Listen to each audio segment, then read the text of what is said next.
కొత్త సినిమాల విడుదలే కాదు, ప్రారంభాలు కూడా చిత్రసీమకి కావాల్సినంత సందడిని తీసుకొస్తుంటాయి. ప్రతి వారం 2-3 సినిమాలు బాక్సాఫీస్ దగ్గర విడుదల కోసం పోటీ పడుతున్నట్లుగానే అప్పుడప్పుడు కొత్త సినిమాలు పోటీ పడుతూ పట్టాలెక్కుతుంటాయి. రానున్న 2 నెలల్లో టాలీవుడ్ లో పలువురు అగ్రతారల సినిమాలు ప్రారంభం కానున్నాయి. ముహూర్తం వెతికే పనిలో ఉన్నారు దర్శక నిర్మాతలు. అవేంటో ఒకసారి చూద్దాం. ఇక్కడ చిరంజీవి, బాలకృష్ణ, నాగార్జున ఇచ్చారు. ఈ ఏడాది సంక్రాంతి మినహా మిగిలిన సీజన్లు చెప్పగానే సాగాయి. చెప్పుకోదగ్గ స్థాయిలో సినిమాలు విడుదల కాలేదు. వస్తాయనుకున్న చాలా సినిమాలు వాయిదా పడ్డాయి. ఇప్పుడిప్పుడే బాక్సాఫీస్ దగ్గర కాస్త సందడి కనిపిస్తోంది. ఎప్పటి నుంచో వాయిదా పడుతూ వచ్చిన సినిమాలు ఒక్కటొక్కటిగా ప్రేక్షకుల ముందుకు వస్తున్నాయి.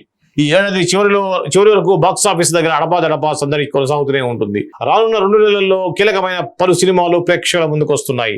ఆ సందడికి కొత్త సినిమాల ఆరంభాల ఉత్సాహం కూడా తోడు కానుంది. రానున్న 2 నెలల్లో సీనియర్ హీరోలు చిరంజీవి, బాలకృష్ణ, వెంకటేష్, నాగార్జున సినిమాలతో పాటుగా ప్రభాస్ సినిమా కూడా ప్రారంభం కానుంది. గోపీచంద్, సుధీర్ బాబు, సందీప్ కిషన్, నాగశౌర్యులతో పాటుగా ఇంకా పలువురు యువ హీరోల సినిమాలు ఆగస్టు నెలలో పట్టాలెక్కేస్తున్నాయి. ఇక కథలు సిద్ధం. యువ హీరోలకి దీటుగా సీనియర్ తారలు సినిమాలు చేస్తున్నారు. వాళ్ళ జోరు చూసి యువ దర్శకులు ఉత్సాహంగా కథలు సిద్ధం చేస్తున్నారు. చిరంజీవి ఒకవైపు అనిల్ రావిపూడి దర్శకత్వంలో సినిమా చేస్తూనే మరోవైపు విశ్వంబర సినిమాని పూర్తి చేశారు. ఇవి కాకుండా శ్రీకాంత్ ఓదిల దర్శకత్వంలో సినిమాకి బాబీ సిద్ధం చేసిన కథకి పచ్చజెండా ఊపారు చిరంజీవి. ప్రస్తుతం అనిల్ రావిపూడి దర్శకత్వంలో చేస్తున్న సినిమా పూర్తవగానే బాబీ దర్శకత్వంలో సినిమాతో రంగంలోకి దిగుతున్నారు చిరంజీవి. విజయవంతమైన వాల్తేరు వీరయ్య తర్వాత చిరంజీవి, బాబీ కలయికలో రూపొందుతున్న చిత్రం ఇది. మైత్రి మూవీ మేకర్స్ నిర్మించనుంది. ఆగస్టులో కానీ సెప్టెంబర్లో కానీ ఈ సినిమా మొదలయ్యే అవకాశాలున్నాయి. ఆ తర్వాత శ్రీకాంత్ ఓదెల దర్శకత్వంలో సినిమా మొదలవుతుంది.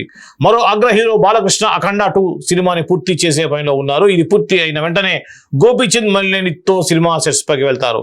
వీరసింహారెడ్డి తర్వాత బాలకృష్ణ, గోపీచంద్ మలినేని కలిసి చేస్తున్న సినిమా ఇది. దీంతో పాటుగా క్రిష్ జాగలపూడి దర్శకత్వంలో బాలకృష్ణ ఓ సినిమా చేయనున్నట్లున్నారని, అందులో ఇప్పటికే కథ కూడా సిద్ధమైందని టాలీవుడ్ వర్గాలు చెబుతున్నాయి. ఆదిత్య 369కి కొనసాగింపుగా ఈ చిత్రం ఉంటుందని సమాచారం.